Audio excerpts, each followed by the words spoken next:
সন্ধ্যা নামতেই চমকপ্রদ আলোকসজ্জায় আলোকিত পর্তুগালের রাজধানী লিসবনের বিভিন্ন পর্যটন স্পট সহ নগরের বিভিন্ন রাস্তা বাদ যায়নি অলিগলিও খ্রিস্ট ধর্মাবলম্বীদের সবচেয়ে বড় ধর্মীয় উৎসব বড়দিনকে সামনে রেখে পুরো শহরে সাজ রব। শহরের বিভিন্ন রাস্তার আলোকসজ্জা নজর কাড়ছে পর্যটকদের। বিনামূল্যে নগর কর্তৃপক্ষের পরিচালনায় বিশেষ যানবাহনে চড়ে নগরের আলোকসজ্জা উপভোগের সুযোগ পাচ্ছেন দেশটির নাগরিক সহ পর্যটকরাও। মেতে উঠছেন উল্লাসে। শুধু রাস্তাই নয়, বাহারি সাজে সাজানো হয়েছে শপিং মল থেকে শুরু করে বিভিন্ন স্থাপনাও। প্রবাসী বাংলাদেশিরাও উপভোগ করছেন চোখ জোড়ানো সৌন্দর্য।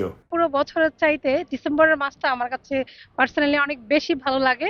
কারণ হচ্ছে এই লাইটিং গুলোর জন্য রসিও বাইশের সাদর যে স্পেশাল এরিয়াগুলো আছে ঘুরে ঘুরে দেখতে অনেক ভালো লাগে।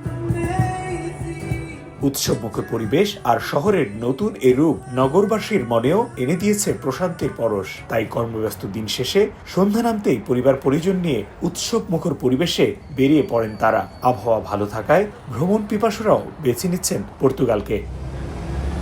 উৎসবপ্রিয় জাতি হিসেবে গোটা ইউরোপেই বিশেষ খ্যাতি রয়েছে পর্তুগিজদের। তাই সবচেয়ে বড় ধর্মীয় উৎসব বড়দিনকে সামনে রেখে পর্তুগিজদের এই আলোক উৎসব নজর কাড়ে বিশ্ববাসীর। শুধু পর্তুগিজরাই নয়, বিশ্বের নানা প্রান্ত থেকে পর্যটকরা ছুটে আসেন লিসবন সহ পর্তুগালের বিভিন্ন শহরে চমৎকার এই আলোকসজ্জা উপভোগ করতে।